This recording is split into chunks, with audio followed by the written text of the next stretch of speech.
Hello and welcome to Wait, It Gets Better, the improvisational storytelling podcast, where every week we bring you stories to tickle your eardrums and pull on your heartstrings. I'm, of course, Levi.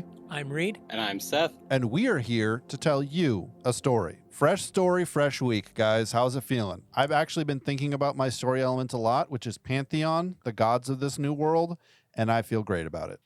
Yeah, I've kind of enjoyed thinking about this too. What did you have, Reed? Mine's genre. Genre. So you're going to choose what kind of stylistic elements this story is going to have.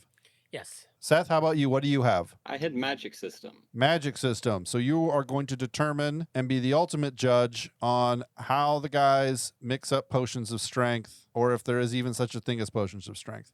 Who wants to go first? Should the genre go first? Yeah, I'd like to start it off, and then I think I'll just kind of lay it out, and then I probably will have something to chime in with later, depending on where you guys go. Do you have some world building ideas with your genre? Okay. Yeah. I'd like to hear those first, because the Pantheon is pretty amorphous. Okay. I call this genre wilderness survival adventure / exploration and discovery. And what I had in mind was like kind of your, shipwreck, plane crash, spacecraft disabled, people finding themselves in a survival situation, rife with possibilities, maybe with all kinds of chances to encounter other people, maybe or not. Okay. So cool. I'm kind of inclined toward 3 people down in a plane crash in like the Pacific Northwest, but that's kind of very limiting. So Bigfoot territory. Yep. Okay.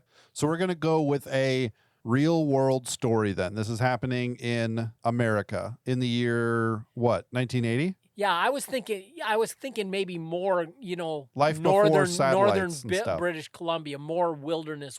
Oh, yeah. Really roughing it wilderness with not much, not hey, this isn't just a matter of like keeping our direction straight and hoofing it out to County Road 15 and marching into town. This is right. Okay, we're going to have to figure out how to survive here. Yeah, but I'm thinking in order for it to be a true survival situation, like I know some of the iPhones, the newer iPhones, you can actually send text messages via satellite. Oh, cool. Yeah, and then with the introduction of like, what's Elon Musk's internet thing? Starlink? Yeah. Is that what it is? Yeah. Yeah, it's almost completely a foregone conclusion that you have internet everywhere. So we should do this kind of before that.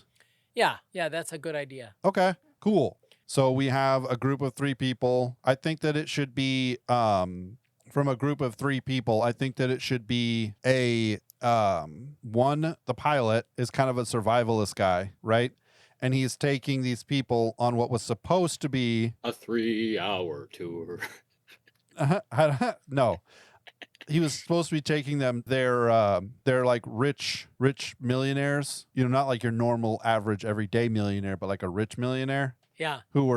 They're traveling to their sort of remote, off-grid, giant cabin complex. Okay. And when it went down. Yeah. Kind of like we can decide to go either one direction and try to head back towards where there might be a ranger station or something. Or we can keep going, because if we can make it to the compound, then we have generators and food and ham radio and.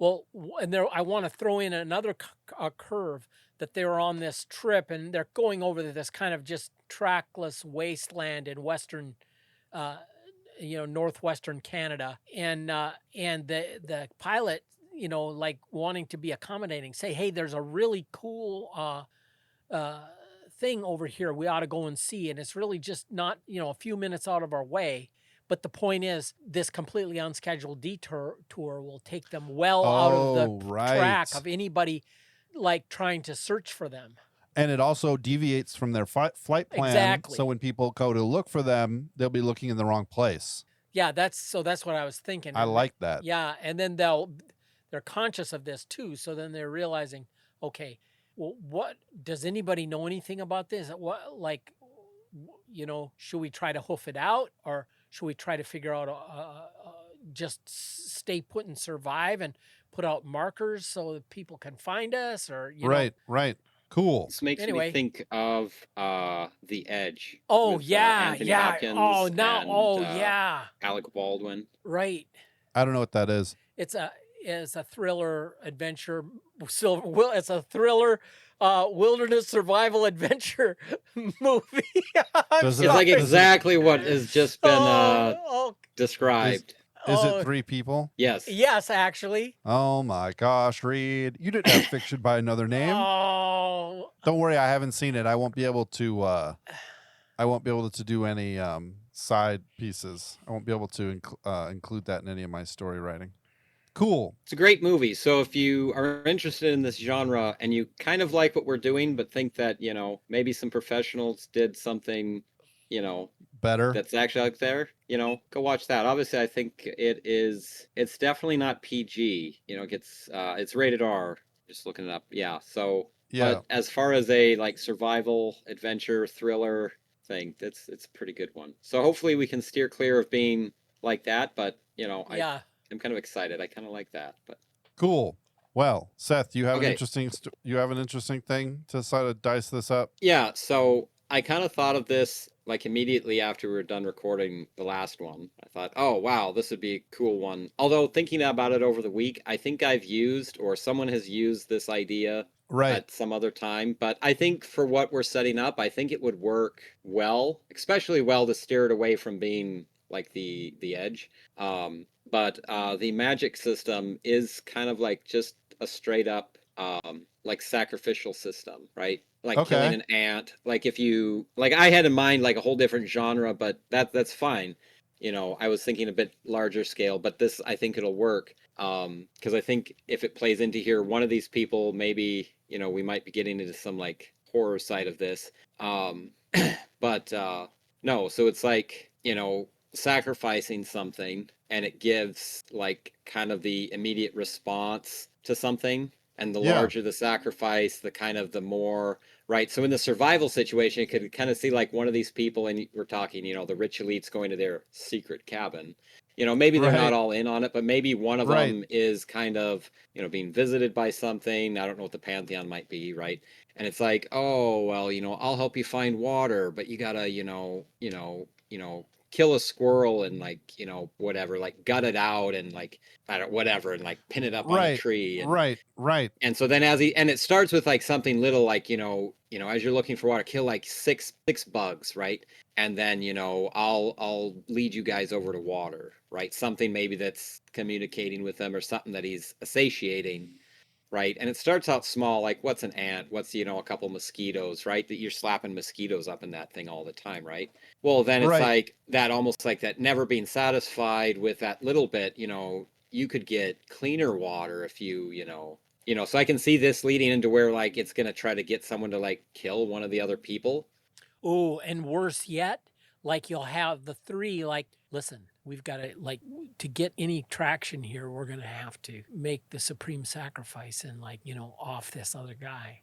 And then they'll say, no, we can't do that, okay. And then he immediately starts thinking, well, if I'm not going along with him, he's probably getting him to go along with sacrificing me. So then it gives all this kind of paranoid, estranged sort of dynamics where everybody's on edge and watching their back because they don't know if the other two are conspiring against them. Yeah. Mhm. This sounds really scary, Yeah. but good. And I would say, like, I don't know if they all need to start doing this, but at least one of them needs to start kind of getting in on this idea. So maybe we don't need to doom all of them to kind of a terrible psychotic thing, but existence. yeah. Absolutely. I like it. It's weird. It's really close to home. It's in fact way too close to home.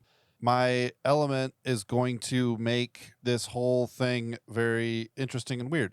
So my element was Pantheon, which is the god, and it was going to be a sort of all-knowing, powerful being that if you serve him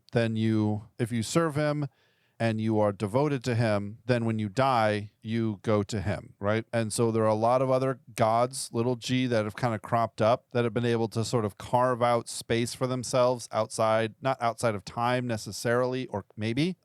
And if you serve him, then you go to him. So in the same way, a lot of the D&D has that. So like if you serve Bahamut, the platinum dragon, is it? It's not. That's the name of the devil. It's not Bahamut. It's something else. But anyways, if you serve one of the gods in like the D&D world, when you die, if you're accepted, then you basically go to their realm, right? And that's how it is.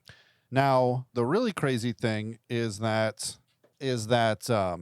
they can send those people back, right? For missions, for specific tasks to show signs and wonders, right?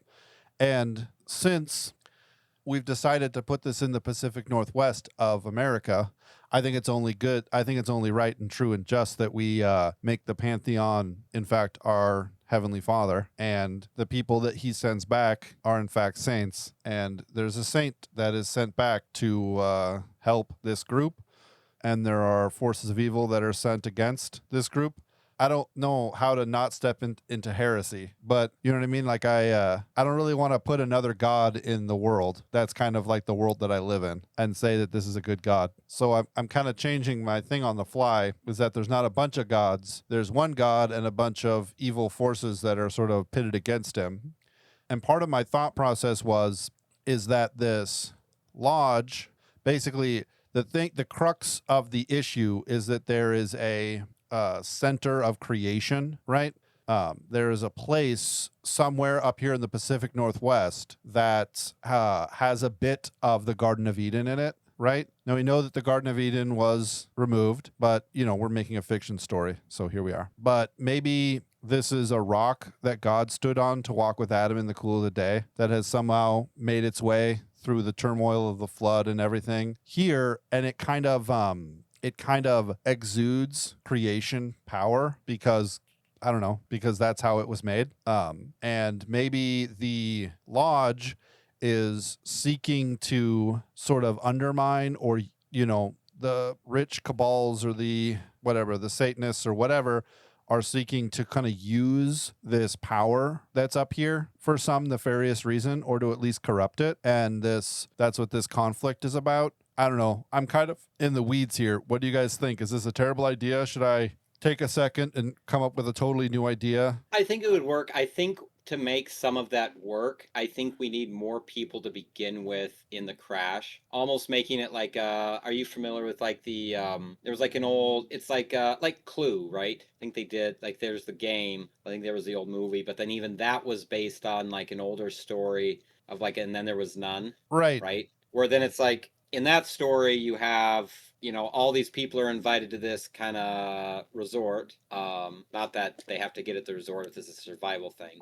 But it's like the idea that it's like none of them really know each other, but they were all invited here because they must have done something special. But then a storm comes, isolates them, a couple people start getting killed, and then it starts following a pattern of like the 10 Little Indians. Not right, yeah. You know, that creates a controversy because, you know, whatever. But the idea of that nursery rhyme was, you know, there were 10 little Indians playing in the woods, and then one got, you know, stung by a bee and he went home, right? And so one of these murders happened where they're killed by bees, right? And then the next one, it's, you know, they fell from a tree and they scraped their knee, you know, and it all goes with the rhyme, however the rhyme goes, you know, and then so then there was like, now there's 9 little Indians, then 8 little Indians, 6 little Indians. So the greater story is all these invitees to the lodge were whoever owns the big money bags that owns this thing has invited these couples maybe, or these different individuals to come, and then different things happen to different, like en route, this plane goes down and they're off the beaten track, so to speak, and they've got their adventure. But then there are the greater, it's part of a greater story where there are more than one adventure story going on. And or it could even be that the person who did, like, it's revealed in the end that the person who owns the lodge and was inviting all of these very important people was using the magic system and basically killing them and destroying, like sacrificing great quantities of potential, whether it be wealth or, there could be artists, painters, doctors, scientists. And it's like this huge, it's all part of the ritual to kind of desecrate this area. And so they were never supposed to make it to the mansion. Yeah. And this was one of my thoughts too. So we have, let's say so it'd be like a smaller plane can carry, 10, 15 people, right? So we've kind of got like I don't know if that would be like a smaller bush plane or like a commuting flight between like wherever it would be, Vancouver up to Juneau or something like that, right? As they're connecting to make it here. And perhaps like this flight is just like a charter flight that you can get, right? And let's say, the pilot, like we said, he's kind of like a survival guy. He flies this all the time. And so he's kind of lived a life going, what if my plane goes down, right? So we've got him. Right. Right. But let's say he's like a bit older. And let's say, because you bring in some of like, let's say like an actual thing. So let's say this one being different from the last like 3 plane crashes that have happened, this year, somewhere connecting on that same flight pattern. Mm-hmm. Let's say the pilot, let's say his son is a priest and he's just like hitching a ride with his dad or whatever to go up to Alaska or whatever it is, for pilgrimage up there. And so like maybe because of that, their prayers or whatever, the protection of that, they survive, unlike most of the other crashes, right? And who knows, maybe they run into 1 or 2 other, let's say, crazed survivors that under the same thing have ended up being like the last survivor that's killed off the rest of the people that did survive in these other crashes. Right. I'm throwing a bunch of stuff out here. But, right. So then you end up with, like everyone survives and it's like, oh, well, it's a miracle. Someone must have been looking out for us, right?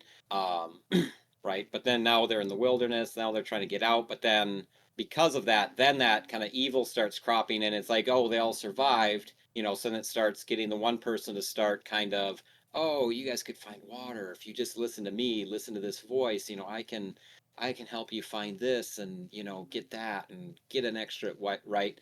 And so starts getting them small and maybe it's infecting a couple people, as then, suspense ensues as some of the group is like, we got to escape. And it's like other parts of the group are like, yeah, we got to escape, but where am I going to be able to, if I really want to escape, now at this point, I've got to kill one of the other people in order to secure my safety, right? Right. And that's where part of the conflict comes is it's like, if we just go over this mountain, that's where the lodge is. And some people are saying, oh, let's do it. But there's other people who are like, no, let's not do it. Something's up with this.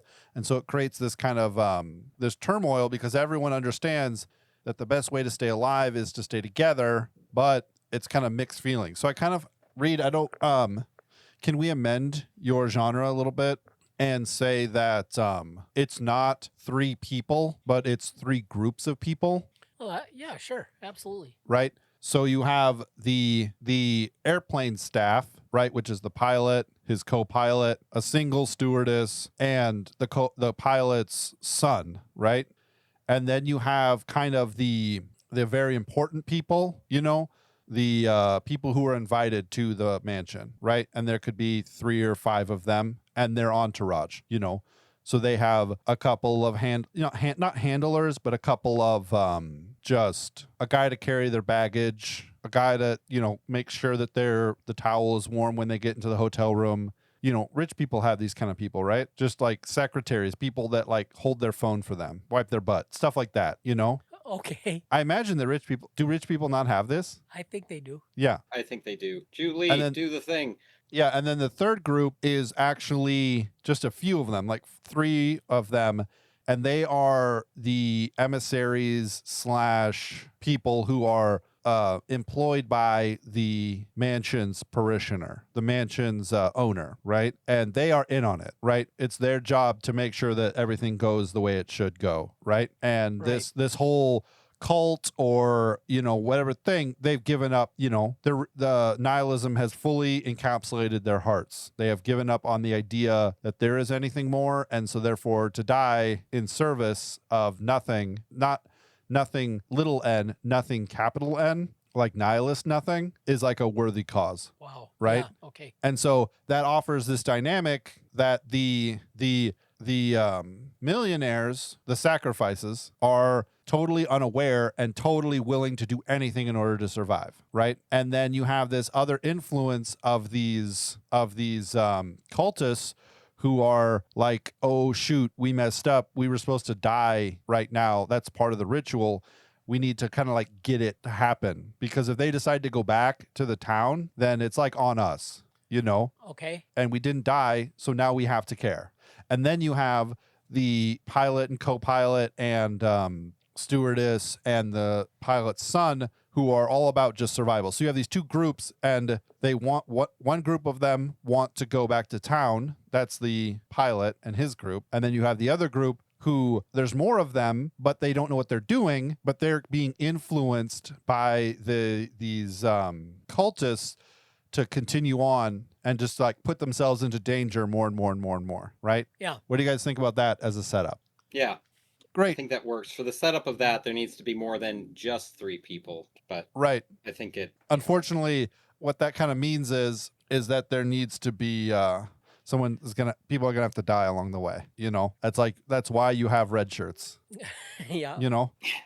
And I probably am going to put a content warning before the beginning of this episode, because it's pretty dark. Yeah. This whole concept that we're dealing with here is pretty dark, and I think it's an interesting one, and I think it's a story worthy to tell, but it's pretty dark. You know, just as an aside, you know, well, the red shirts, obviously. On Star Trek, you had the guys, the blue shirts and the gold shirts were like the principal characters, but the red shirts were just like the expendable characters, and they would be the ones that would be die at the hands of the monster when they beam down and all that.